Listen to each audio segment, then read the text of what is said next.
High, এটা না সেই ফেব্রুয়ারি মাসের ভিডিও, বাট অনেক দিন ধরে আপলোড করব তো হয়নি।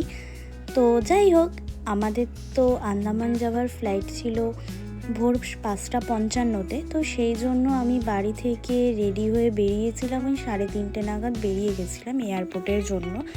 আর দেখো, ফাইনালি আমরা এয়ারপোর্টে এসে পৌঁছে গেছি। যেহেতু আমার বাড়ি থেকে এয়ারপোর্টটা অনেকটাই কাছে, তো যেতে বেশি টাইম লাগেনি।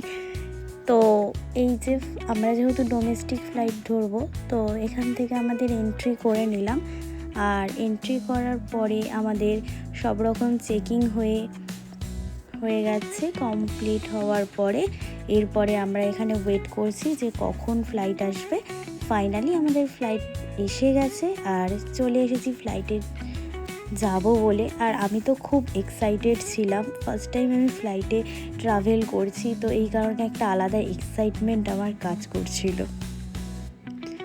আর এই দেখো, ফ্লাইট থেকে সকালের সানরাইজটা কত সুন্দর লাগছে দেখতে, এত ভালো লাগছে। যাই হোক, তো আমার শহর কলকাতাকে টাটা বাই বাই জানিয়ে মেঘের হাওয়ায় ভাসতে ভাসতে চলে এলাম একটা অন্য শহর, একটা ছোট্ট দ্বীপে। দেখো কত সুন্দর, একটা আলাদাই অনুভূতি। তো যাই হোক, ফাইনালি আমাদের ফ্লাইট ল্যান্ড করে গেছে বীর সাভারকর ইন্টারন্যাশনাল এয়ারপোর্টে।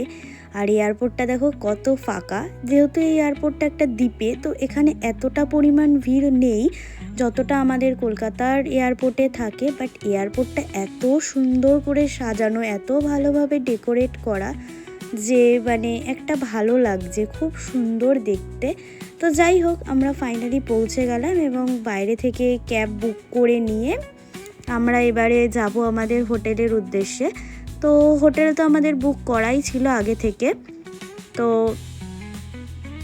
আর এই দেখো, এয়ারপোর্টের বাইরের লুকটা কত সুন্দর, কত ভালো লাগছে। আর আজকে আকাশটাও এত ক্লিন ছিল যে মানে চারিদিকের ওয়েদারটা খুব একটা আলাদা সুন্দর লাগছিল। তো যাই হোক, এই ব্লগটা কেমন লাগলো অবশ্যই আমাকে জানিও। আবার খুব শিগগিরই একটা নেক্সট পার্ট চলে আসছে।